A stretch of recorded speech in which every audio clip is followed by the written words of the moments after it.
Welcome back to my channel. This is Nunalot. It's another day. It's another vlog. Mini vlog. Yes. And mag-assemble tayo na muna ng Christmas tree for today. Kasi happy natin na natin kasi magluluto na ako. So ready for 15. And mamaya magkukuko na tayo parang alangan pag naglagay na ako ng mga Christmas balls. And then may mga luma akong Christmas balls na galing sa dati ko, sa tita ko. And then ayusin lang natin at magaganda pa rin naman. We'll see. So, ayan guys. So, let's start. So, dalawang stand lang siya na ganito guys and madali siya i-assemble. So, ayan, i-hyperlapse ko na lang kayo. Siyempre, medyo igagano natin. Magtatagal tayo ng very, very light. So, ayan naman.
What do you think, guys? Di ba ang tangkad? Ang kilig ko. Oh, di ba so pretty? Type nyo ba yung ganito? Yung very slim Christmas tree, guys?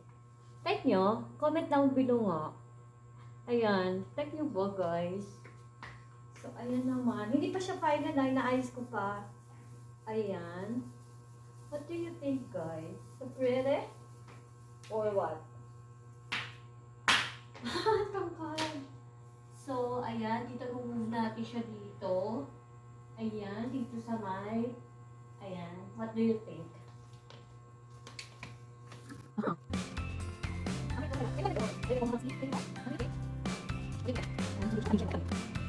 Tabingi ba siya, guys? Ano? Tabingi? Is that tabingi? What do you think? Ayan. Ayan. Pero ayusin ko pa yan, guys. So, ayan. Kasi maglilinis pa tayo. Ay, magluluto. It's already, magka-quarter to 5. Ayan naman. So, bukas ko sa yan i-decorate. Ayan, guys. Yung aking Christmas tree. Nakalimutan ko kung ilang feet. Ayan. O, makikita nyo naman. Just patay. Ulala. So, ang tangkad niya. Ako 4'10" lang. So, ayan naman, guys. Look at that. So pretty. Hindi pa final yan, ayusin pa natin. Pero bukas ko na siya i-decorate. Kasi magluluto na ako. Dinner time na eh. Takot. Grabe. So, ayan. So, end ko na yung vlog ko for today. So, nagkabit lang tayo ng Christmas tree. As in, Christmas tree lang.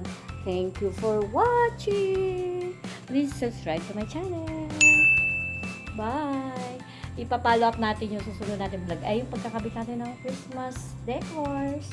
Bye everyone! Stay safe! Please subscribe.